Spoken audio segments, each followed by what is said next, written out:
Scott, welcome to the GROUPEX podcast, mate. It's good to see you. You too. Thanks for having me, Tony. I'm excited. Mate, it's been a while since we caught up, and there's probably going to be listeners here and people that are watching, I should say, not listeners, because we're all on video these days. Tell us a bit about you. How did you get into the industry? And we'll keep it short so we can get on to the good stuff, but give us a bit of I'd say like your elevator pitch. Tell me about you and how you got in here. Yeah, so I started teaching Les Mills when I was 17 years old. I went to the Institute of Fitness, was with a guy there. He said, you should come and do my body attack class. I did a body attack class and thought it was awesome. So I basically from that day decided that I was going to be a body attack instructor, did body attack, did body combat, did body pump, all within like 3 months of each other. Yep. Back in the old days with a Walkman, back when you used to have to listen to it on CDs, and then you had the 3 days, and they were they were like the week apart, and you had to go back on the Sundays. And then basically from there, I got into the trainer team as a body step trainer and presenter quite early on. With when Michelle Dean was in charge. And then the rest sort of body pump followed. And then ended up on the team as a trainer for Grit. And then 6 years ago, I stopped working with Les Mills to pursue our strength and conditioning gym down here in Busselton in Western Australia. So rewind for a little bit, if you can. The journey through Les Mills, you said, was quite quick. You obviously got, I'd say, captivated. Yeah, it grabbed your attention. It did something for you that you probably hadn't experienced or hadn't done before. Can you pinpoint what it was that actually made you go, hey, yeah, this is what I want to do? Yeah, it was the fact that I knew I always thought I wanted to be a personal trainer, and I always wanted to help solve back then it was an obesity epidemic that we were dealing with. You know, we're talking 20 years ago, like for the young players out there. I turned 37 in August, and I started this when I was 17. So 20 years ago, it was obesity. Everything was about obesity, and I come from a overweight family and stuff like that as well. And I'm not genetically blessed to look like this good-looking rooster. There's a little bit of Botox in there and a cover.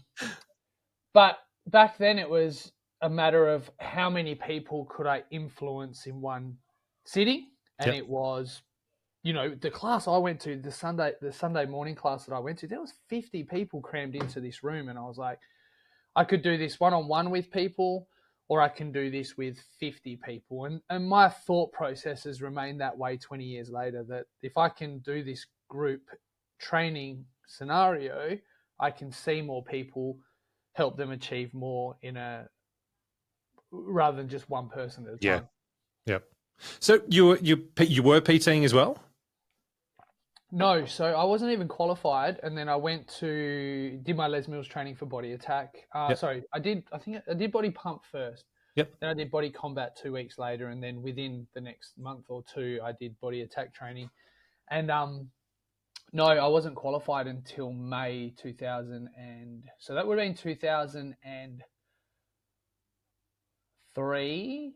I went to my first class, started getting trained in 2004. I became qualified, just Cert 3, Cert 4. I never personal trained until well after I was already in the Les Mills team. I personal trained when so basically my career progressions across the line was I was a group fitness manager. So I was very young became a group fitness manager in the old Zest days for Bibra Lake and Rockingham.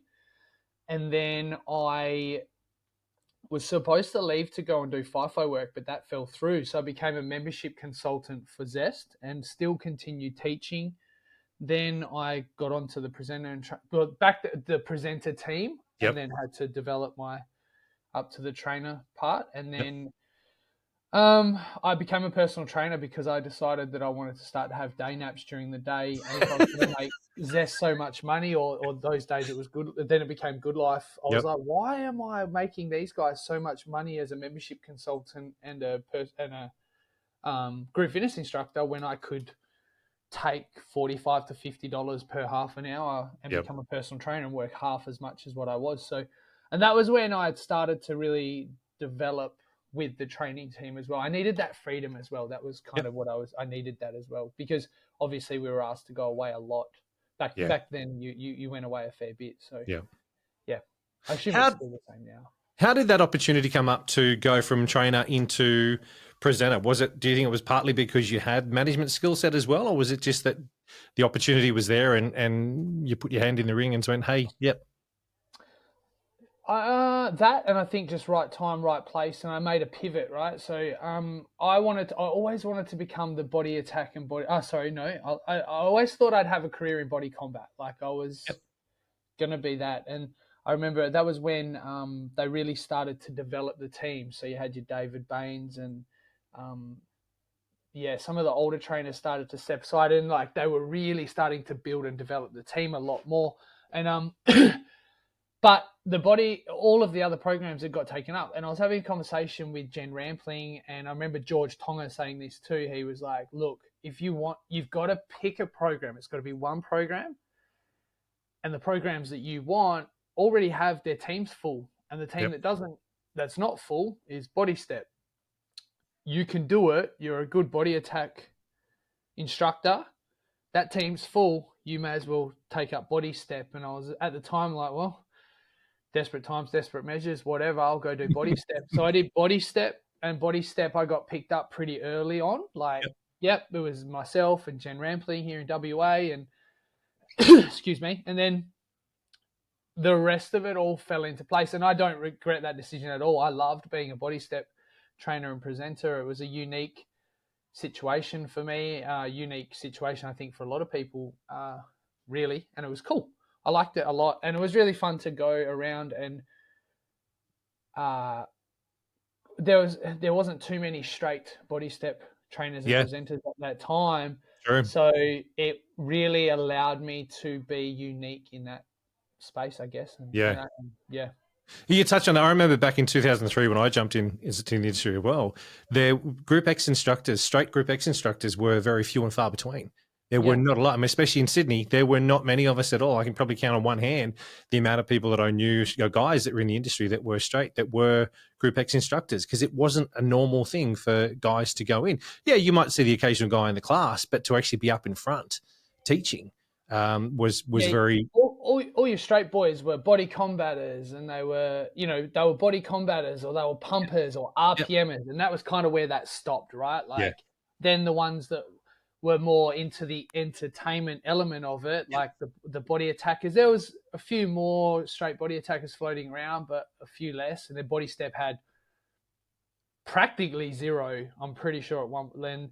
And obviously then your body jammers, there were like, this is body jam, like the beginning. So you're dead right. It was very unusual, but it gave opened up a lot of, I think, barriers for that. Like a lot of people were comfortable, and I don't think that ever had an impact, obviously, but it allowed more blokes to kind of try it out a little bit, I think. Completely. Back then, we're talking 15 years ago now. Like, not the way that it is now. Where, group exercise back then, group fitness, it was like group fitness or you didn't. It wasn't what you've got now, like CrossFit and F45s and these boutique places didn't exist. It was you were either in the group fitness room or you weren't. You're either on the gym floor or you're in the group fitness room, or that was it. And you were and you're a bit weird if you were in the group fitness room, but whatever. Mate, it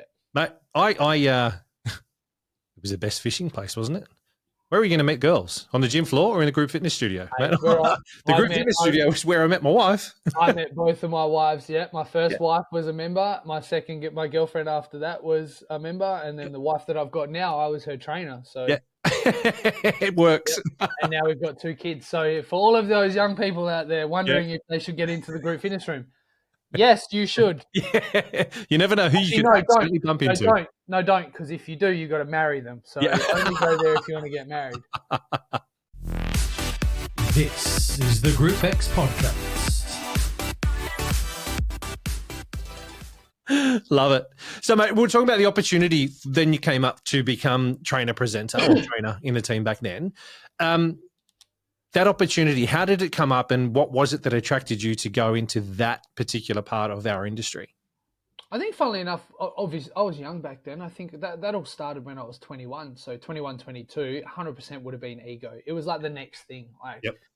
I'd done a lot of the hard work and was getting big classes and big numbers, and I still do this to this day. So I'm what the education department call a lifelong learner. Like, I'm always trying to learn and develop. Yep. Back then it was like, well, we did the advanced instructor module training. Okay, well, you do that, and then someone will look at you, and then it was feedback and constantly developing and growing. And I think what it was like, and it's still to this day when I'm this old, I still do the same thing. Like, it's always constant reflection, constant feedback. And I think what it was getting into the trainer and the presenter team was the next step. It was the next level. It was the thing that you were trying, but I never lost. And I've got, like, a lot of people will vouch for this. Like, some of the people on that training team now over here in WA will vouch for this. I never got out past my skis to think that I never forgot that I had to go back to the group fitness room on Monday. Yep. Like, and I still to this day don't forget that everything and anything that's ever been done is only about the next class. And and I think that's what it was. It was just, that was the next goal to tick off. I never got on a video. Like, I never got on a DVD. I've never been on that sort of thing. And that would have probably been the next thing left to do. And I think that's why, I mean, other than being whatever they used to call them, I don't know what they're called now, the program people, the ones... Head program coach. Yeah, the head program coaches. Yeah, like, that was probably not going to be something that I could have done. So I think that's, well, probably could have if I had to hang around, but we had different goals and we had to change what we were doing. So that was kind of why it was okay to step out of it once that had happened. Once I'd realized it was about the day-to-day operations. Yeah. The thing I like that you said then was the fact that you could go away, you could do your weekend course, you could do your weekend presenting training, whatever it was, but it was still about coming back to that class that you taught every week, week in, week out. Yeah, you can be in front of, hundreds of trainers, hundreds of instructors at a quarterly workshop, but really what counts day in, day out is, as an example, your Monday night or your Monday mid-morning, whatever class it was that you were able to teach. Those members in that class got the real you. They didn't get the trainer. They didn't get the presenter mode. They got the real Scott teaching. And that, when we break down every single role that there is in the fitness industry, they're the ones that count the most. Those people that come week in, week out, we do what we do for those guys that pay a membership, that come through, that do their thing. That's where we make the biggest out of impact.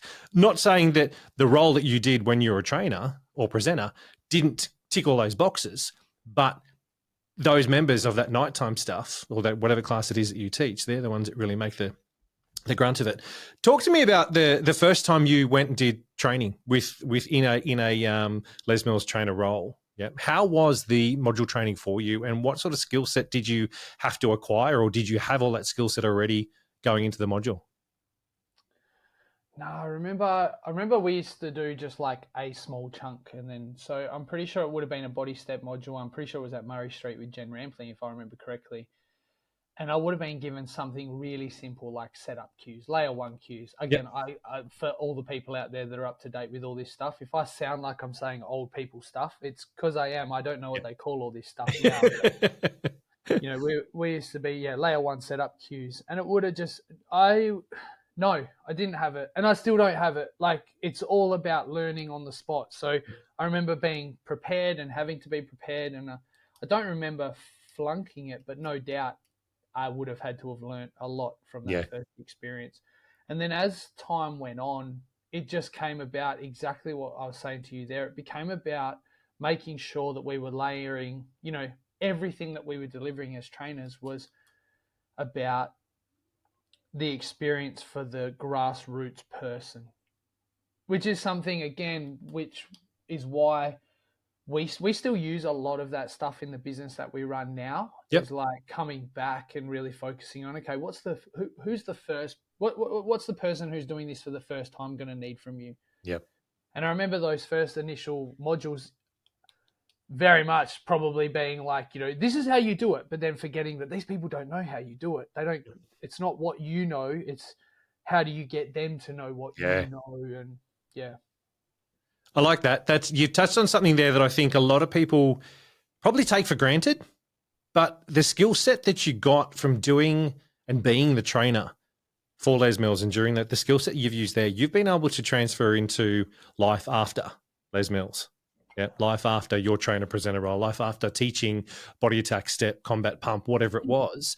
You've been able to get those skill set and use them to obviously help with your own business and understand your members' journey and what they go through from when they're walking in for the very first time. They've never done what you offer. They're coming in for the first time to go, crikey, what's this? And using that skill set to make them understand what you're doing helps that journey for them to stay a member with you even longer. So it does work hand in hand with that. Is there anything particular that you would say that you hone in on more from those skills that you help out your members with, or that helps your business these days than others? Can you give us an example? Yeah, so we just, so everyone knows, we run now a strength and conditioning facility / we're not really CrossFit anymore. We were a CrossFit affiliate till 4 years ago, but we got rid of that so that we could then tailor everything back to being more about the strength and conditioning element. And that was when we started to bring in like that. We've got a layering process, if you will, for our members. So we've got sort of 4 steps when you become a member with us now. And it's like, you've got sort of the performance athletes. We call them performance athletes. They're your traditional CrossFit athletes, if you will, who are already fit. Then you've got your fitness athletes below that. So the fitness athletes, they have an element of doing the more simple stuff. So say we're doing muscle ups, they might do burpee pull-ups or something like that. Then underneath that, we've got a fit fundamentals. So they're the people who have understood, they understand the fundamental elements, but aren't as fit as the other two. And then you've got fundamentals, which is like your basic beginners. And I think this is a trend that's coming through a little bit more. But about 3 years ago, we brought that into practice when we really started to realize that we needed to bring in these elements from what myself and Maddie, who's my wife, who she was a grit instructor for quite some years.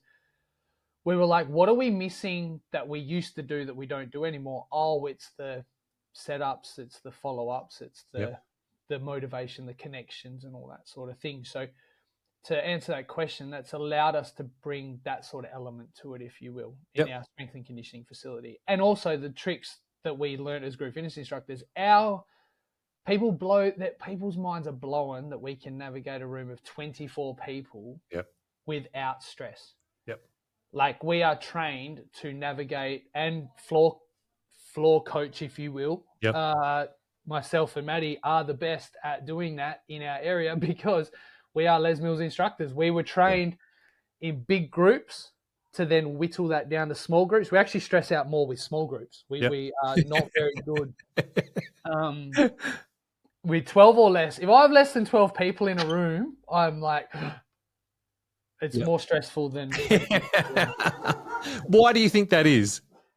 It's because that entertainment element still exists in me. That exertainer is still well and truly alive in me, and I think Maddie's the same. We're not personal trainers who own a group training facility. We're group fitness instructors who have now a group training facility. We're not that. And I don't do any personal training anymore. People find it very difficult when I say I don't want to do personal training for anybody, because I just think you can get the same thing in a group, and people's minds boggle that I would say that out loud. But we don't do any personal training because of that. I just don't see the point in how we can individualize the group exercise environment to an individual. Because we're whittled down. We go this way, not this way. So on average, what would attendance be in your classes at the moment? Where are you sitting with the business? Our average month, our attendance last month across 29 classes per week over the 4.33 weeks was 14.2. Yep. Sweet. And how many classes are you running today? 5 to 6. Yeah. That includes weekends as well. Yeah. Obviously, some classes, the majority, we predominantly, like, the highest we get is 24. Yep. But again, to help the people, we're doing CrossFit style stuff. Like, we're not doing, CrossFit would be the best description. CrossFit, but toned to more of a personal Yep. train. Yeah. So, Yep. yeah. Makes sense. Yeah, not an F45 style circuit, if that Yeah. makes sense, or a BTF or BFT or whatever. Yeah, and Yeah. that sort of stuff. Like, yeah. Yeah. No, We do I appreciate that. and we do conditioning. Yeah. Yeah. So talk to me about some of the skill set that you actually learnt with Les Mills that you have been able to transfer over to your business. Apart from what we've spoken there about already, what are some of the other things you've been able to grab out of the education, I suppose, you got during your time there, and how seamless has it been to put into your business? The biggest thing we learnt was about providing a world-class fitness experience every time and anywhere. Yep. Like that we flat out, at the risk of getting caught for copyright, stole that, steal that, we use that. Where we work with a business mentor, and our biggest thing is in the fitness space is to become the best fitness experience in the world.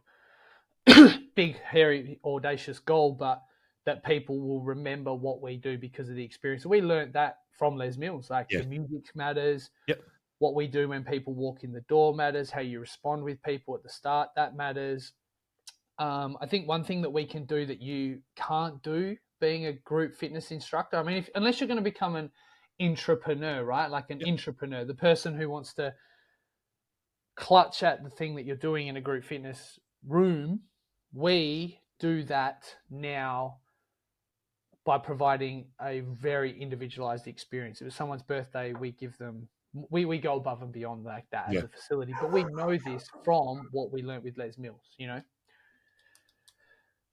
It's that. It was that, and we still run with that today. I could say that to Maddie now, and she'll be like, yeah, shut up. Yes, I know. And I know where you got it and why, because you taught me this. This is the GROUPEX podcast. I think another thing that we really put a high emphasis on is the music. Yep. We just made a pivot to using sort of like more of like a Spotify with different sort of playlists. We have never once, and I also learnt this from Les Mills too, is that I do not take music requests. Don't do it, refuse to do it, because it's always a mess. You let people do it one time, they will tell you how shit your music is and how they want you to play a particular song every time. So I learned that, and I've always played with that. And it's funny because people go, do you take music requests? I'm like, no. I'm not opening this can of worms. Because I learned that real early in my career. Oh, what do you guys want to see? Oh, you want to see this? Oh, now I've got complaints because you want to have that kind of a track and you want this kind of a track and you didn't get it. Now I've got to add it in. So we definitely learned that. But the impact that music has a huge, huge bearing. And we've always prioritized making sure that we have good music playing, modernized, but a little bit, yeah. I'm pretty bad though for like heavy metal music. I play a lot of that stuff. The impact that music has on someone's experience is huge. And that's obviously, again, something that's running in our veins because of the Les Mills part. But you'd be the same now. You go to the gym, if the music sucks, the workout is impacted. It shouldn't, but it is. Yeah. Look, that was, in all honesty, I've taken my hat off and be honest with everybody here. That was the reason I stopped teaching. I couldn't deal with the music anymore. Yeah. The music that was coming through in the programs that I was trained in, I started to not gel with. So I decided to stop teaching. They stopped using Nickelback. They just stopped using Nickelback, and that was it. Tony was out. Yeah, 3 doors down, and I was like, "No, man, that's it. I'm 3 doors out. That's gone." Yeah, that's right. Yeah, there you go. See? But that was the main reason. I think it was RPM 61 or 62 where I pulled the pin. You know, I was still working at head office Les Mills then, but I just went, no, I can't do this anymore because I couldn't gel with the music. If I couldn't gel with the music, the members were not going to get the experience they came for. They were going to get something half-assed from me. Or went back to the 30s and 40s releases for RPM and whatever it was, where it was the music that I loved and just kept going with. Yeah, and I'll be honest, they probably got sick of it after a while too.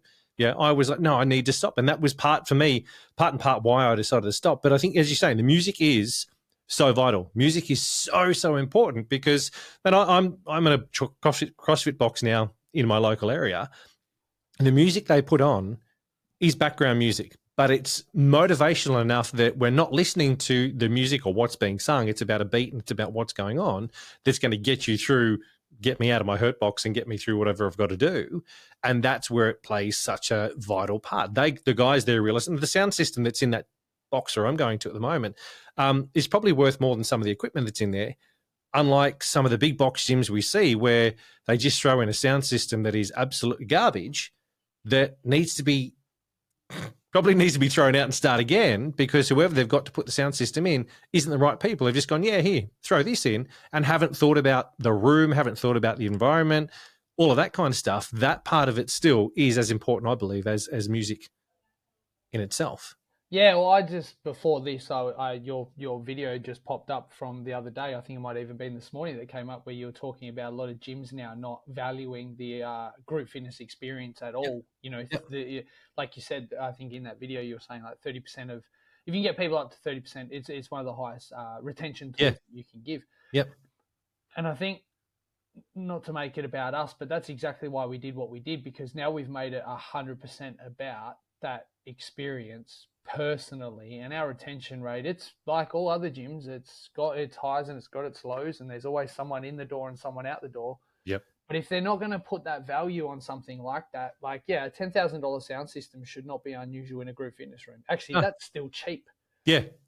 Yeah. I've always thought this. I think we said this last time you and I spoke. I still think that the group fitness experience is undervalued 100% in this industry, and it blows my mind still to this day that you can join a gym for $14 a week and it be part of your membership. Yep. You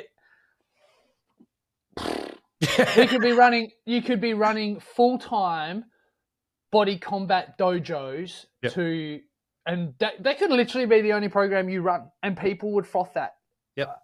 If you can ham it up so that 3 times a week they can do body combat, Look at a boutique studio. Let's take boutique studios as examples. They are running, and or use Cycle as the experience, because we're seeing more of them. You throw Pilates in there if you want, but let's go Cycle Studio. All they offer is a cycle class. There's a bike. There's just classes. Now, there's different types of classes going out through on the day and throughout the week and all that kind of stuff. It's not just one style and that's it for the entire week. So they've got to mix it up. But some people are paying $30 to $40 a class. Yeah, $80, $120 a week in memberships. Those Strong Pilates are $75 per week, because there's 18 reformers in there. Yep. So they can have 18 people. Boom. That's it.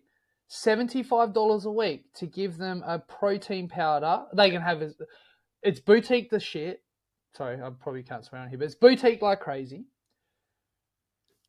Yet you could have, and that is for a strong Pilates, a cardio Pilates. I'm just throwing stuff out there. You might know way more about this. I'm literally just what I've learned on the thing. I can't step foot in these places because of being the competitor. But you could literally have Monday is body combat day, Tuesday is body pump day, Wednesday is body attack day, body pump is Thursday, and RPM, sorry, you wouldn't have RPM Friday, but you get the idea, right? Like, you've got the gist. Yep. The equipment's cut off, it's blocked.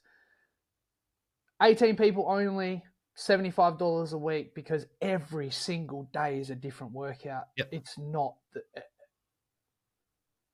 Yep. Mate, I've been having this conversation with Matty Clark, one of my mates, for years on this one now, that if we look at the CrossFit model and we look at the big box gym model, CrossFit, as we know, and I'm assuming it's the same as what you're doing as well, it's programmed, yep. You know what you're doing over a week period, yep. So your members can come in and Monday is going to be this, Tuesday is going to be this, Wednesday is going to be this. Now, imagine if we could do something like that in the group exercise big box space, where you tailor your offering not around your instructors, but around what your members and the benefits your members can attain from doing this. As you're saying, you could have strength day is Monday. So everything class on Monday is pump. Yep. This is what boutique gyms are doing. Yep. F45 is doing this. It's a strong on Monday. Right. Yep. Find 5 body pump instructors. Actually, here's the thing. Just get 5 instructors. Yep. 5 instructors. Those guys have to work out every day anyways. Yeah. Right? So get 5 instructors. Make them get a kickback. I don't know. Make them like servers at a restaurant. Give gratuities for their thing. Like, give them money based on their attendances. Send them out into the world being like, go to Coles, stand out the front and hand out this. You literally now have 5 employees. Yeah. You can run 5 to 6 body pump classes a day. If one person gets sick, now you've got 4 people who can run 3. Tell me you can't run a back-to-back body pump class if you needed to. You could, right? Yep. So they're all trained in body pump, body step. But instead, our timetables go like this: body pump, body step on Monday. Why are we still filling this thing up with these timetables that go back to back with two instructors that can't back each other up? Yep.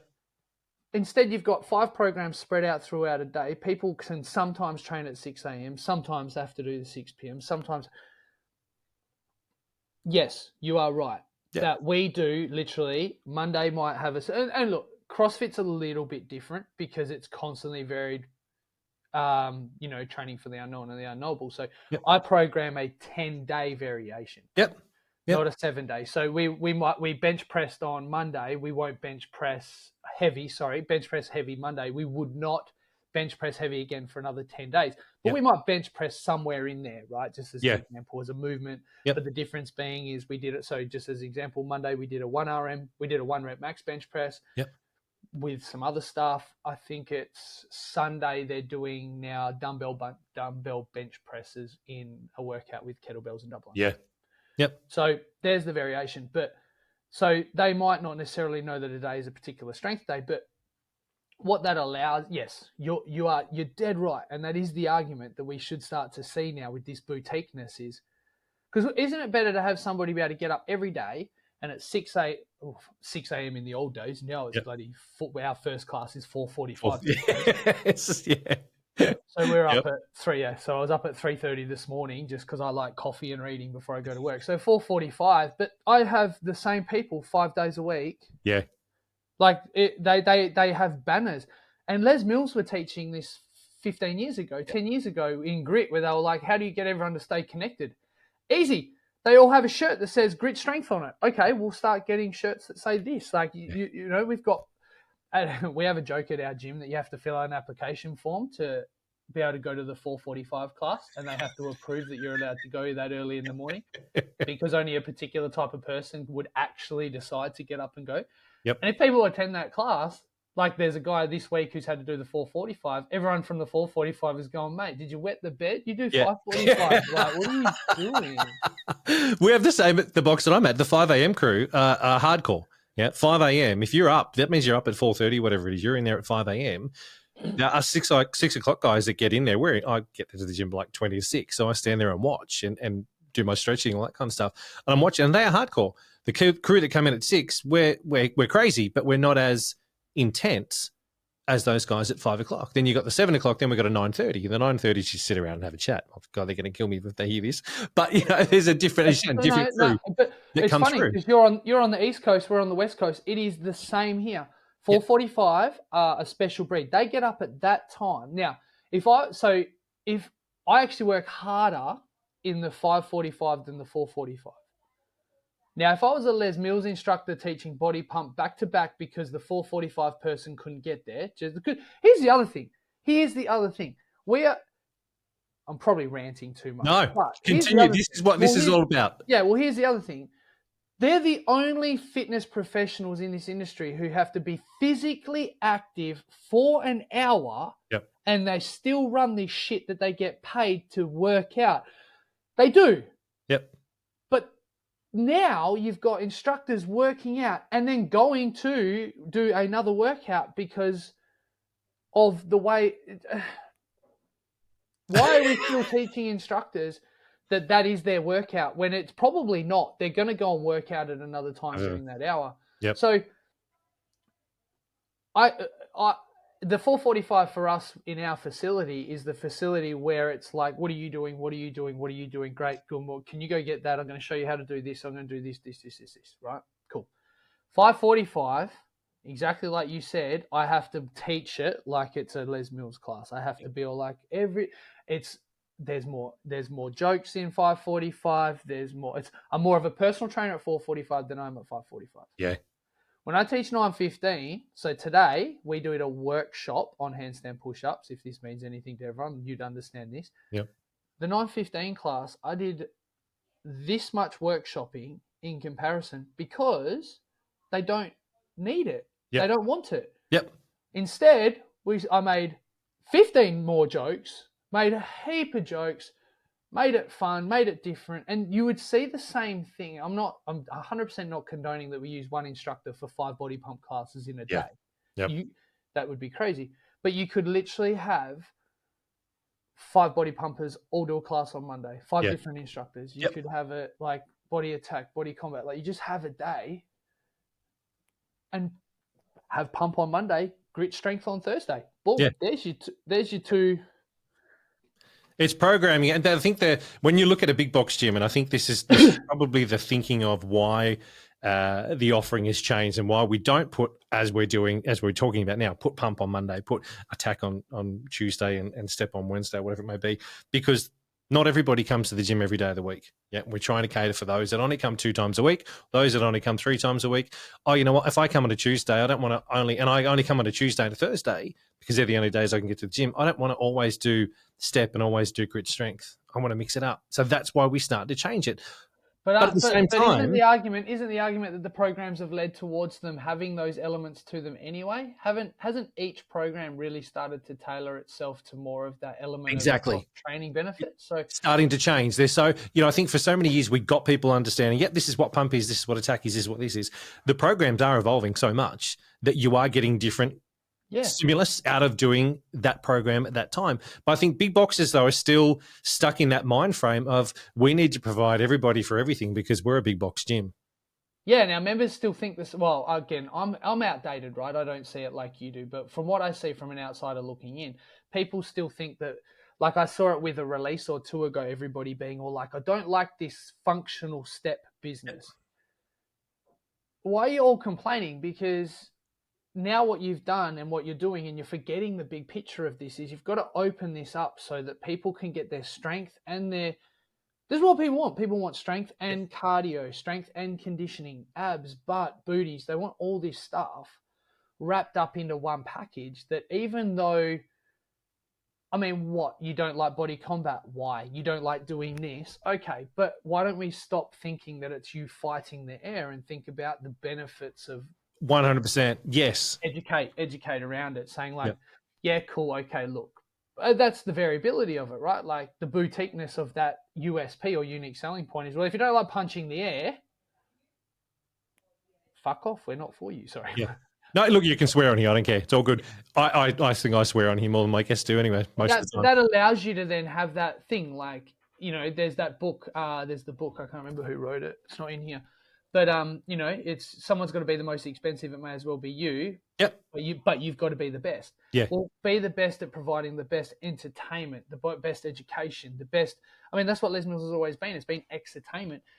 We're now seeing other businesses be able to do that just purely based off the fact that there was a crack in the market to allow this to happen. But like you said, I think they're pivoting well. I just think we need to stop this big box thing of it being $15 a week. Like you could literally, go for it. Like, it's a race to the bottom at the moment.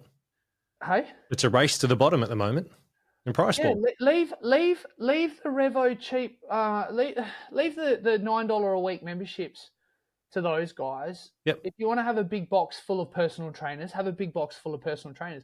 I know Western Australia had it, and you'd know more about this, that when Dave Lewis tried to do this, where he went off to do the boutique Les Mills thing up in the northern suburbs. I don't know, as far as I'm aware, and you can correct me if I'm wrong, but I don't know if that actually took off. But I'd love to see a complete shutdown of what the current model with the group fitness room looks like, and a complete rebuild of something similar to like what Jess does at the shed here, but more.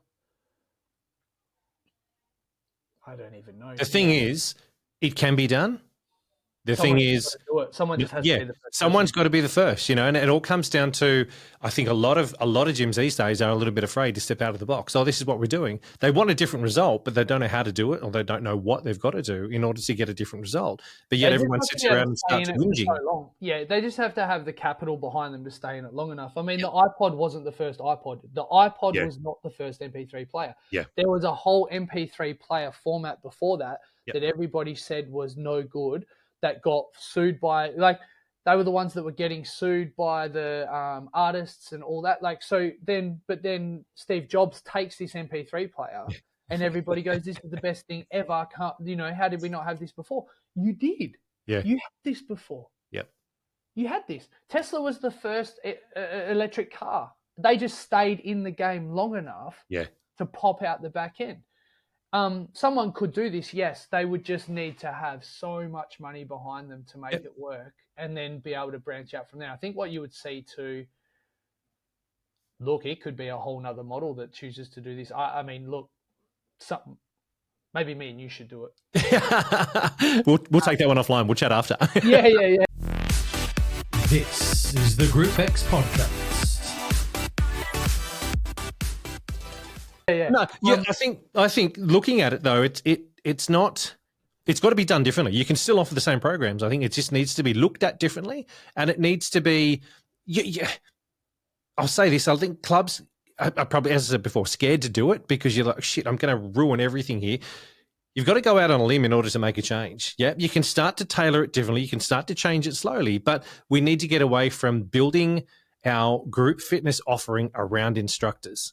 We need to start building our group fitness offering for our members, for the benefits that our members can actually get to actually, well, straight away, it's going to start attracting more members. Yeah. You sit down and almost like you do with a PT session, you're going to plan out exactly what's going on. You plan out that week for your client. You say, right, Monday's this, Tuesday's this, Wednesday's this, Thursday's this. Why can't we offer that in a group exercise space? We can. Just no one's doing it. Yeah, you can do whatever you want. There's no right or wrong. There's no black or white in here. This is just what's going to work at your gym in your space. And if what you're doing currently is not working, look to make a change. Look outside of the box that you're in and work it out. Definitely don't ask your members. Don't put a survey up because you're going to get 500 different answers. And then you're going to, as you said earlier on, refer to your music. Hey, guys, what sort of music do you want? You get 500 different responses. It all turns to crap. Don't ask your members. Dictate to your members. Tell them members, educate your members is probably the word I should be using there, to actually, hey, you come here, this is the results you're going to get, and this is how we get you those results. It can be done. Yeah. And like any good franchised, formalized, systemized business, that's what you would do. I think you would do it. That's how I would do it if I was going to do it. Is exactly what we've said here. I would back it up with $75. It would be, in my opinion, the Les Mills system is worth $85 to $95 per week. Yep. You are guaranteed to, because you would get enough of the entertainment factor. You would be able to, with the right balance, you could train 6 days a week. You know, like you said, some people can't do that. Well, I just don't know if that's true. I think we could all do it if we had the availabilities and the accessibilities to do it. You know, you can't tell me, yes, sure, maybe, you know, you're a family man, I'm a family man, but I train every day at 7 a.m. because we've worked that around my family. I've got, like I said, I've got people consistently. Like, imagine if I knew Monday to Thursday that I was going to get a stretching session in, 2 strength sessions, 3 cardio sessions, and on Saturdays they were going to give me a little bit of a hybrid of grit strength with grit plyo, and boom, you know. With world-class music tied up with world-class equipment from world-class instructors who give a shit, who are actually sitting there and saying, like, who are paid on a I think a performance aspect of I can only think of it like gratuities. I've got this theory, right? I've got this theory, and I need to like bottle this up, but I have this theory that what we should see in hospitality is similar to a barber's shop where you hire a chair. Yeah. You hire sections of a restaurant. Now, you don't have to have loyalties to any restaurant. So I've got 2 restaurants near me. I've got Amelia Park Pub and Tavern over here. And on this side, I've got Tonic at the Bay. So what I do is I get on my socials and I message everybody that I know, knowing full well that I'm going to go pay $500 maybe tonight to go and work over there. But I need to make that $500. You know, similar sort of thing. I think everything needs to come back to, we need to really hone in on service. So if I'm going to be in hospitality, I'm going to say to you, Tony, great to see you come back. Hey, you know, blah, blah, blah. Oh, look, hey, I've already got those beers that you like ordered. So you guys sit down. They're going to be out in a minute. What bread would you like? That. Okay, great. Yeah. We can do this unreasonable hospitality in the fitness industry, and we should be doing it. We should be going and having this, whether it's GROUPEX, whether it's what we do. I mean, this is my passion now. Like, we're really working on this fitness experience, like finding out what's going on, because at the end of the day, the more we can really provide this personalized experience, the more we're going to see a better evolution of the group fitness space. And we can do it by, you've got 18 people in front of you, you do a body pump class. You don't have to have a coffee afterwards. You just have to say Tina's name in the front row, Jeff's in the back row. No, it's Tina's son's birthday and he's going to go to you follow them on social media anyway. Yeah. Yep. And that is priceless. Instead, we're running the gauntlet of, for $14, you can choose to go into the group fitness room. Yep. Yeah. I think it also comes down to instructors, and there's probably going to be instructors that hate me for saying this. And lately I've been saying it, I don't actually care. But yep, going to throw this out there. Instructors' mindset and instructors' attitudes needs to change a little bit. But Rocking it's hard up to teach a class. Yeah, but why can't it change? Because they're not getting anything in return, as far as I'm aware. Like, but where does it start? Does it start from the club? Or does it start from the instructor? Well, I mean, it depends who you are and what. Yeah, it depends who you are. Yeah, I mean, for me, it was never. I mean, I'm pretty. Look, I don't know what current pay rates are, but I'm paying my current trainers the same rate I was getting paid 15 years ago for an hour. Yep. Now, granted, this is my argument. They physically don't have to do half of the amount of stuff that you have to do in a Les Mills class. Yep.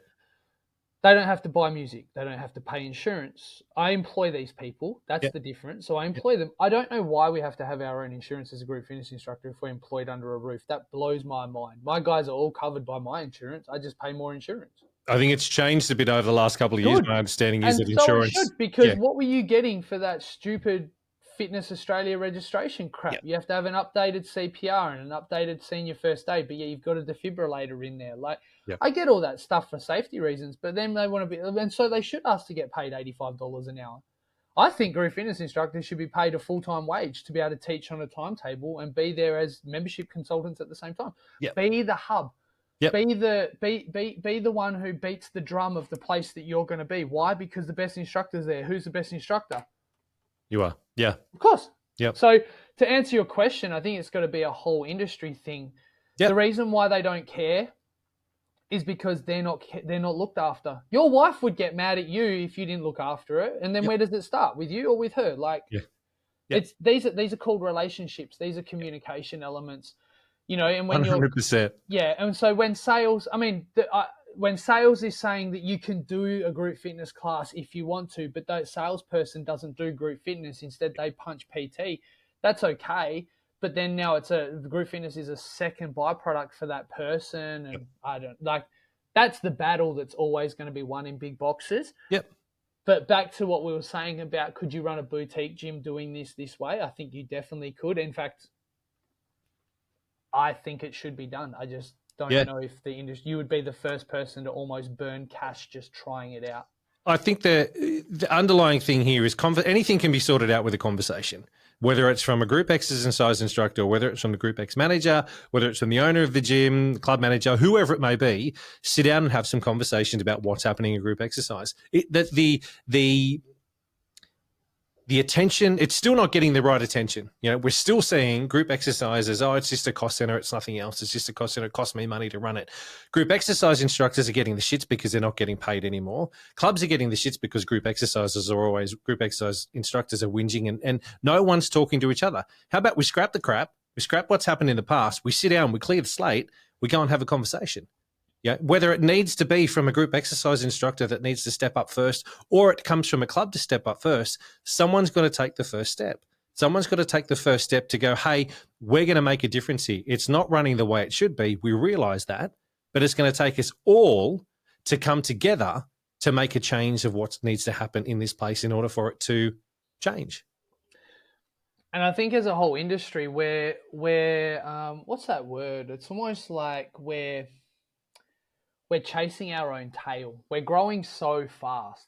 You would have seen it in the last 20 years. Like where you live now, I promise you, wherever you live, no matter where it is, you're in Wollongong, right? Yeah.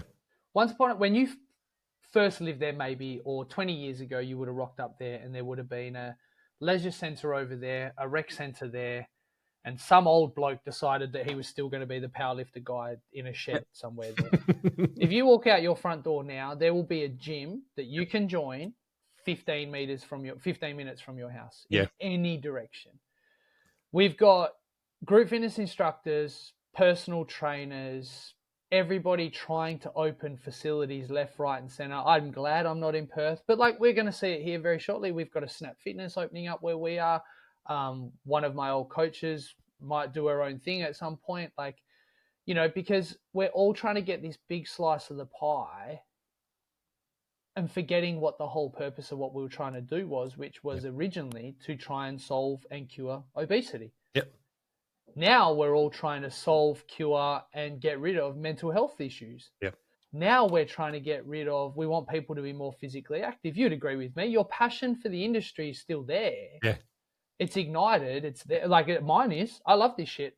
I like to pride myself on the fact that I don't do this for me. I do this for the industry. You think I like getting up and going to the gym at 4:45? No, I don't. But we've got to do it. But what we've got to do is everyone's got to come back together and go, it's very entrepreneurial, and everybody's been able to make so much money out of, they can get the hope and the dream to start a facility. And I think you're seeing this with baristas now in coffee shops as well. You're seeing a lot of these people open these hole-in-the-wall coffee shops because they're not getting looked after. If we just had one really good owner of one really good coffee shop who had 10 baristas inside of there helping them develop themselves without saying, I drive a 200 series Land Cruiser, but yet you have to be paid $17 an hour. If it sounds communistic, I don't mean it's come along this way, but if we had someone who just was happy to be had a role and a responsibility that was even with the performers of the whole industry as a whole, I think we would be able to see a very big change in society around health and fitness. Yep. Instead, we're seeing people be burnt by long-term contracts that they've got to pay out. We're seeing low experiences every time anywhere instead of high-quality ones. And we're seeing staff members and instructors feel like they're being ripped off and burnt instead of looked after. And I think that's happening in all facets. It's not just the GROUPEX room. You're seeing that with personal training. Why would a personal trainer leave a big box gym like a Good Life to go and start a facility? I always thought this, but it costs me over $1,000 a week to rent my space. Yep. I could run a gym with this many people for half that out of a big box if everybody decided that they weren't. I don't know. It's capitalism, I guess. Yep. This is the GROUPEX podcast. That makes sense. It totally makes sense. The thing that I think at the moment, a lot of GROUPEX managers, a lot of big box gyms, a lot of gyms in general are not honing in on the skills of their staff. Oh, you just come in to teach pump. You just come in to teach attack. And so the instructor just thinks, oh, that's what I do. I rock up, I do that. If you want me to do more, you're going to have to pay me more. How about we have the conversation about and get to know individual staff a little bit deeper than just, oh, that's a pump instructor. What do you do? What's your skill set? What do you do outside? Because we know that there's hardly any full-time group exercise instructors left in the industry anymore. They're all out doing something else since everything from lockdown and the pandemic that hit the world. Instructors have gone out there and done something else. So let's have a conversation with your instructors, gym managers, GROUPEX managers. Sit down and have a conversation, get to know your team and go, hey, Scott, what else do you do? What other skill set have you got that we might be able to use here? And you know what? Hey, I might be able to pay you some more money. We're using your skill set in a different way, not just to come in and teach your pump class or your step class, but have you got some other skills that we can use here? Cool. If you have, let's start using them. Let's pay you a bit more, because if you can use those skills and that skills are going to help us attract more members and retain more members, then hell yeah. An extra $5 a class, an extra $10 a class, I can afford that because I can see the value, the return on investment straight away. But I think, as I said, it's whether it's GROUPEX managers that don't have the right skill set, probably, whether it's instructors that don't know how to actually step up and say, hey, by the way, I also do this in my full-time job. I can probably help here. Let's have that conversation. Let's get those conversations started so we can make a difference. And I pull that back into what you learnt in your days of Les Mills. As we've said, you've transferred that and you're using that in your business. You're taking a skill set that you got into what you're doing now, which is helping your business. Yeah, taking that and doing exactly what we set out to do. Yep. Yep. It can work. You're proving it straight away. But I think clubs out there that are guys that are watching, tune into this and understand it. Have the conversation with your staff. Find out what skill set they've got, what skill set can be transferred over into what you're doing. Yeah, you're going to pay them. You're not going to pay them 80 grand, but sit down and have a conversation. See what they can bring and work out a value together. Both of you, both sides of the story need to stop expecting one to do something and not happening and the other expecting, and then just getting the shits and then people jumping on Facebook groups and just whinging about shit. Stop whinging. Do something about it. Let's make sure we take some action with what we're doing in the industry to make a change. It can be done. It needs to be done. It's disheartening that it's not being done.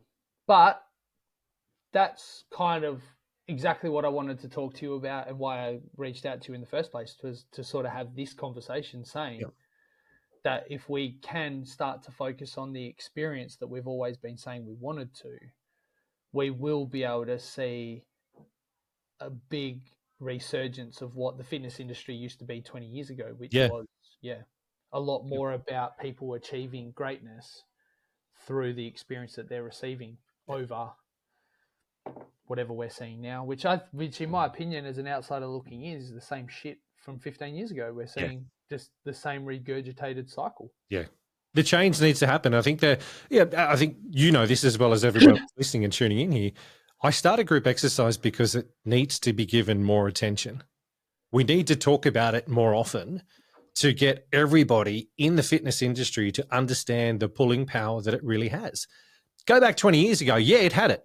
We had it. We had when Les Mills first came to Australia, when Les Mills first sort of really popped onto the scene, it had come from a freestyle background, as we all know, to this new programs that had come out, and group exercise was given so much attention because it was a draw card. It was bringing so many people into your gym. It was this new exciting thing, and it was happening. We were talking about it. Over the last 20 years, it sort of dwindled away a little bit, but then we've also seen the boutiques pop up. So there were those that had a passion that decided to go, yeah, cool, I'm going to go out there and do this. They might not have had the skill set, but they had a passion to do it. And I've seen a lot of them during my time with Body Bike. So many people, opened a cycle studio, because I had the passion to do it, but they didn't have the skill set. Yeah, 6 months later, that place is shut down. Bikes are up for sale again, whatever it may be. It's one thing to have the passion, but you need to have the skill set. You need to actually have that in there as well. But the whole thing about let's talk about it, let's get it moving, let's give it the attention, because it's the biggest retention tool we've got in the place. It's the biggest, yes, it's a cost center, but it's the biggest revenue stream we have in our gym.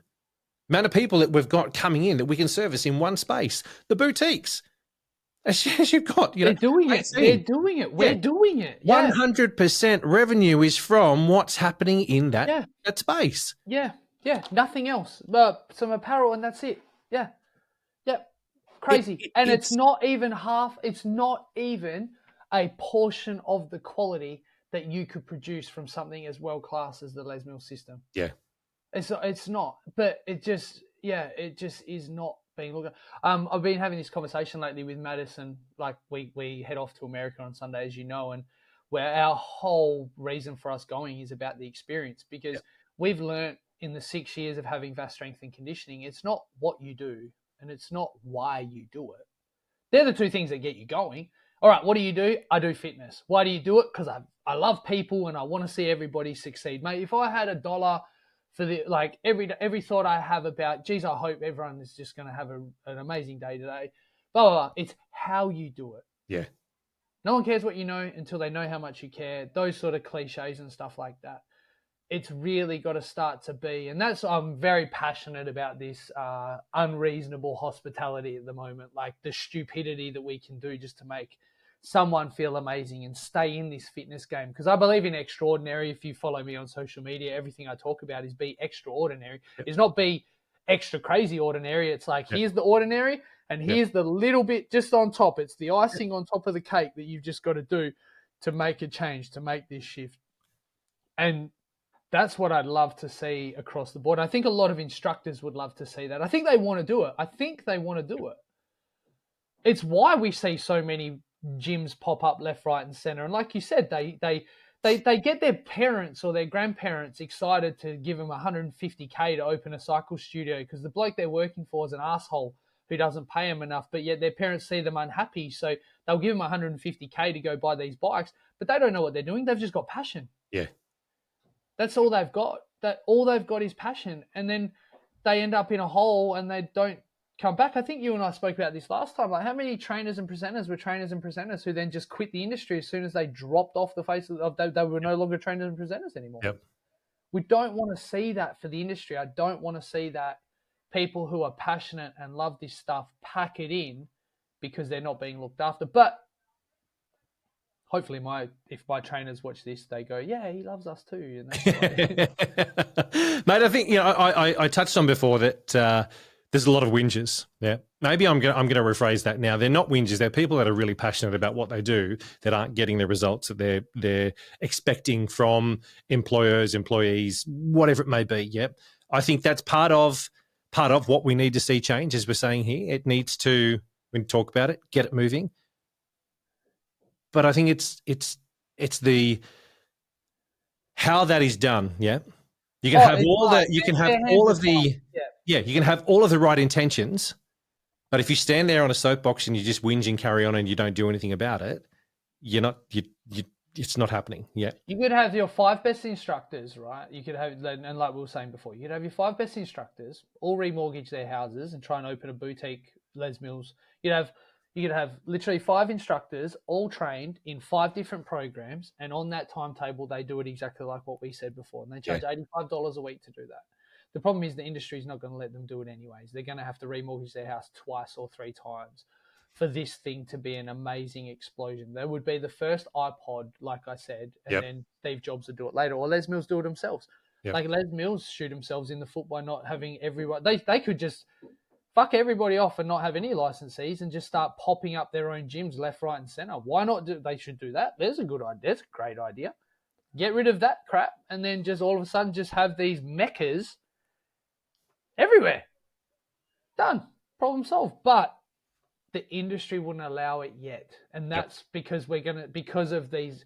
But we it would work because you've got these boutiques. But if you had someone there who could help them, I mean.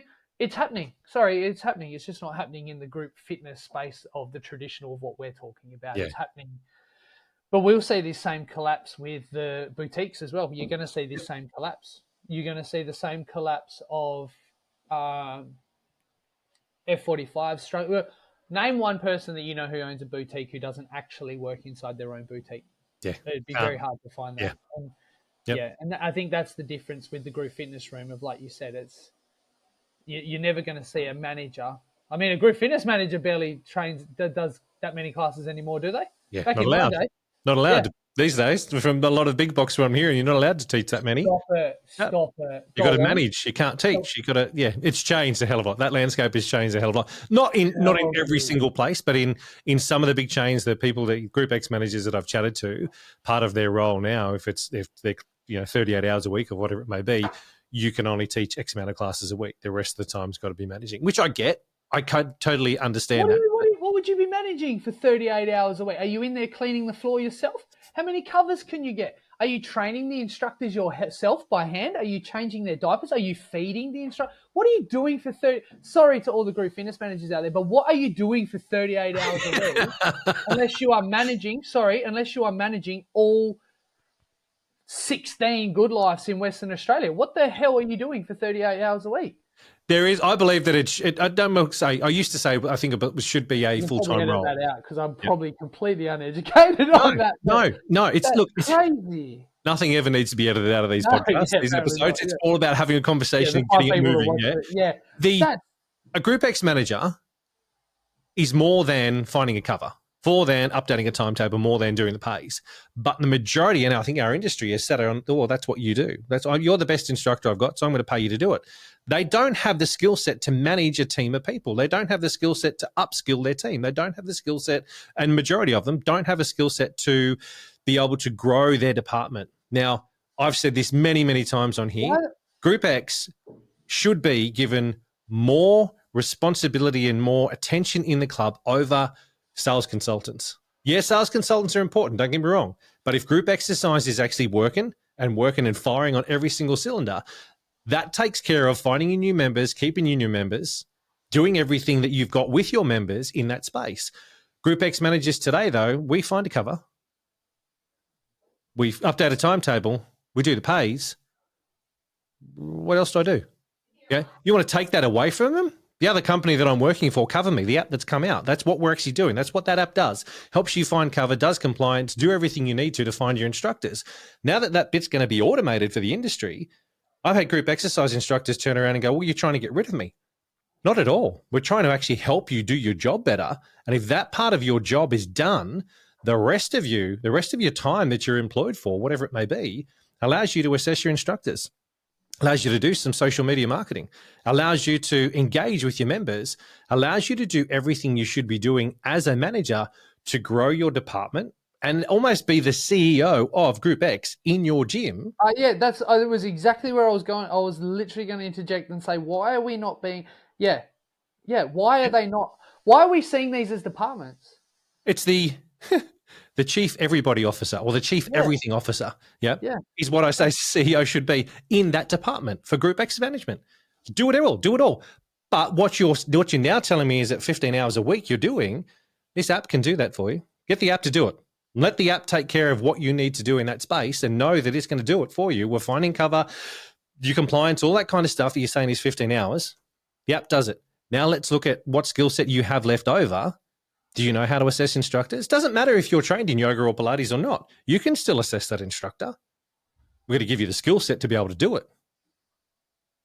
What about your members? Do you know all your members? How often do you stand as a GROUPEX manager? How often do you stand at reception and greet people and say, g'day? Oh, I don't have time because I'm not paid to do that. Get off your ass and give it a shot. Stand there for 20 minutes at 5 o'clock in the afternoon or 5:30 in the afternoon or wherever the busiest period is for your big box and say g'day to people. Let them know who you are, that you are the GROUPEX manager. You're not just there to do the pays, find covers, do times. You are there for that one point of contact for that member that wants to do group exercise. As a group exercise manager, are you chatting to the membership consultants and getting them to understand exactly what group exercise is? I understand why, as an industry, we focus on PT because PC is that other revenue stream. That's an additional thing that comes through. But again, why aren't we looking at group exercise as our biggest revenue stream? 40 people in a room at once, 18 or 14 as you're doing in your box at the moment. Those 14 people are coming and paying you just to do what you're doing in there. That's how your business is run. Why isn't a big box gym looking at the same thing? But my argument with that is, why is the group fitness not room? Well, so okay, cool. Personal trainers, great. There's room for that. But why do we need 16 personal trainers and 5 group fitness instructors?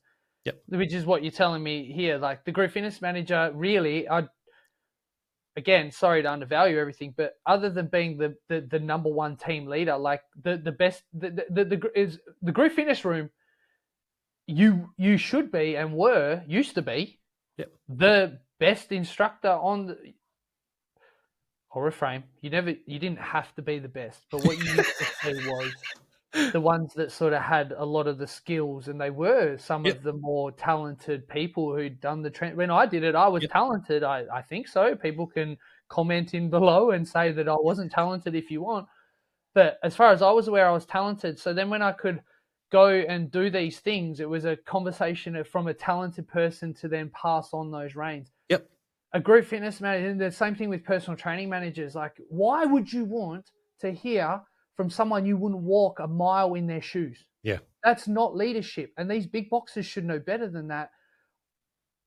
It all has to come down. Like, is that what we've lost then as the industry, that we're now just seeing this as a revenue crunching numbers game without worrying about leadership and responsibility? Because if that's the case, then I'm glad I do what I do and I got away from that stuff. Because for you to say, like, group fitness managers aren't even allowed to teach anymore, well, why are they not They should be the number one team players on that team. Yeah. All leaders, in my opinion, all They need leaders to be. should the They number need one to team lead the players. team They should be. 100%. I don't know whether I agree with you on they need to be the best instructor on the timetable, but they need to be the best leader in that team to be able to lead that team forward. Yeah, I agree with you. You don't need to know how to teach Pilates to assess a Pilates instructor. Yeah.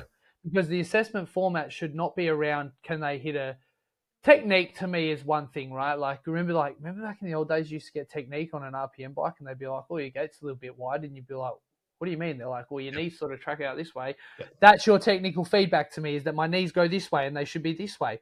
Yep. What?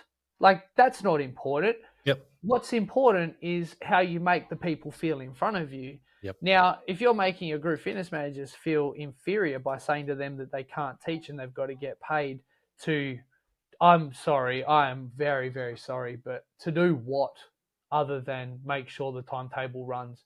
Because a successful timetable doesn't need to be readjusted. Yep. Don't be wrong. Less instructors means it's harder to find covers. That shit's going to take forever.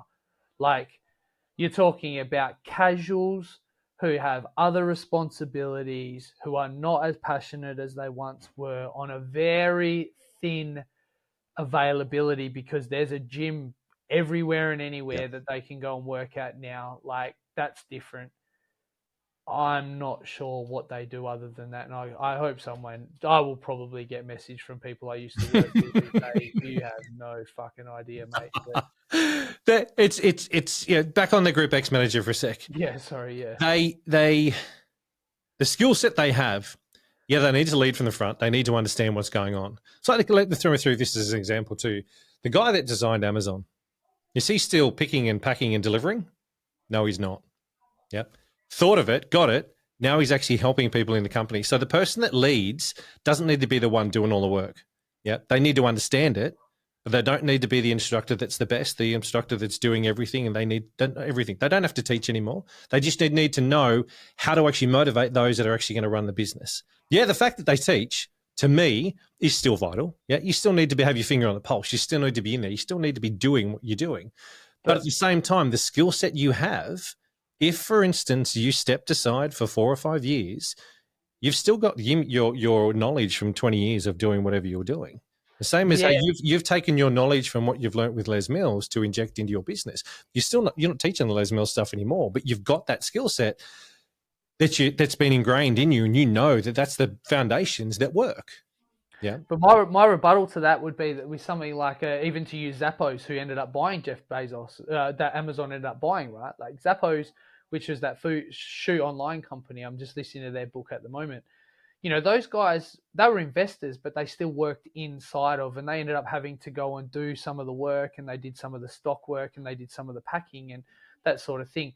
But the thing is with that, what you're talking about here is, say you've got a group fitness instructor who's 16, 17, 18, who wants to go through and do group fitness instructing. And then, look, I know in Western Australia, a lot of the group fitness managers that are still with Good Life now are the same ones that I worked with 15 years ago. Yep. I'm not saying they shouldn't be there, but how has Good Life not created bigger roles for those guys to make sure that the fitness industry in Western Australia is that Good Life doesn't have the best group fitness experience? Now, if you're telling me that they're being told, A, not to teach anymore, cool. Those girls are 40 years old, if not more. They shouldn't be teaching heaps. They shouldn't have to teach. No, they're old now. We're old. I'm old. Like, I can't do the 29 classes a week that I did when I was 17. Yep. Shit, I can't even work work out 6 times a week without needing Panadol. Yeah. No, they shouldn't. But what they should have then, though, is the freedom and the capabilities. Like you said there, if they're running 3 gyms, why is there not someone below them that's also a team leader who is now the one who gets everyone involved? Yep. Why have we seen then that they can't, like they're told they can't teach? Okay, probably it'd be the same thing as LeBron James at the Lakers. Yeah, he's still the front man, but you don't think they're going to hold him there for the next 5? Like, he's only there to be the main front runner. And yes, actually, he's probably an extreme, to be honest. But there are plenty of sports teams that hold on to players that they shouldn't, purely for just leadership roles. Yep. And that's what the group, that's okay. Group fitness should be doing that.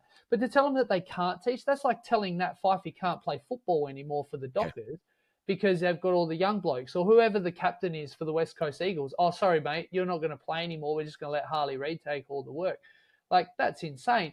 And then, I don't know, that blows my mind. And then I just think you're right, though. Like, you're still seeing, from what you're telling me, you're still seeing a segmentation between sales, personal training, and group fitness. Yep. And a club manager is clearly only focused on, I mean, I'm only speculating, but if you're telling me it's very similar to how it used to be, that club management was Nothing's really changed focused there. on sales, Yep. then you're missing the point. Whereas they could all come together. You could have one of the most, you could have someone who is a personal trainer running a very successful personal training business, who the way that he cracked it, because they've said you can't charge more than $75 an hour, is that you can now get your rent for free, or you can get paid $500 a week from us by mentoring these young kids below. Or here's a really good idea. You can just pay all their rent. In fact, you know what? How about you just lease the whole floor space and you can have all 15 instructors under you? I don't give a shit. You can have all 15 personal trainers under you, and you can own this whole gym for this much money, and we're going to take all the sales revenue. And by the way, group fitness, you're the same. We're going to hire that space out to you as a group fitness manager, a group fitness instructor, and we're going to do it this way, where basically, in a nutshell, you two better get along, because if you two get along, you get 25% profit share of this whole gym right here. Yep. We'll keep it maintained, feel it, Now, all of a sudden, you've got 3 people all sitting there getting along, or they're out. They won't survive. But you're not seeing that. You're clearly not seeing that. So, sorry, I get on these rants about Mate, it's not a rant at all. Look, I'm 100% on board with you. Something needs to change. Where does it start? Yeah, that's the question. That's the question that I don't think anyone can answer. But where does it start? Someone needs to. For me, I started talking about it. Yeah, the next thing needs to happen. Someone in Clubland needs to get together after listening to this and going, "Cool, what Tone said we need to do. We need to actually step up. We need to make a change. If we want to make the change, we're going to have to lead from the front. We're going to have to do it. We're going to have to sit down and work out what we want. Stop whinging. Stop whinging on social media stuff. Stop whinging in Facebook groups, because it gets you nowhere. It's just an echo chamber that everyone in there is going to tell you how great you are or how shit you are, and continue on with whatever it is. Make a change. Sit down. Have a conversation. Headed in the right direction. Get GROUPEX managers. Get your entire team together. Instructors, sit down with other instructors. Instructors, don't be afraid to go and have a chat to your GROUPEX manager. If your GROUPEX manager turns around and says, no, they don't want to chat, are you working at the right place? I'll leave that one up to you guys to answer. Yep.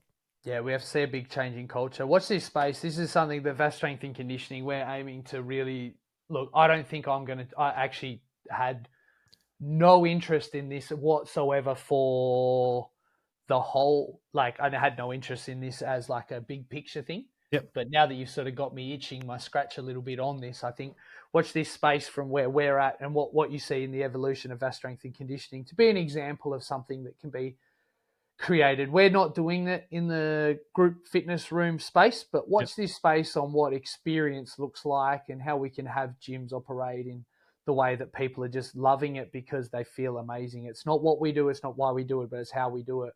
Yeah. And that's the thing, to go full 180, 360, all the way back to the start. That the thing that I learned 20 years ago in regards to being able to be where we are now is that it's just got to be fueled by the people at grassroots. It's got to be fueled at the bottom. It's not about what we're doing at the top. It's about what the people at the bottom feel like, and it'll always be that way for us, and it's always been that way for us. No. Scott, thank you. Thanks for coming on. Thanks for having a chat. Thanks for reaching out too. I really appreciate it, because this, as we've just discussed over the last, hour and a bit, is vital. It needs to change. And mate, I appreciate you spending some of your time and your knowledge here with us so that we can share with everyone in the industry. So thanks. I appreciate it. Put your email in for all the hate mails and the comments. Or anyone who watches this, feel free. That got interesting in the middle there, but no, I think I do appreciate it. I think you're doing good work with this, and these are definitely, by the sounds of it, these are definitely conversations that have to be had, and I hope we see a big change from what we're seeing. Yeah, sick.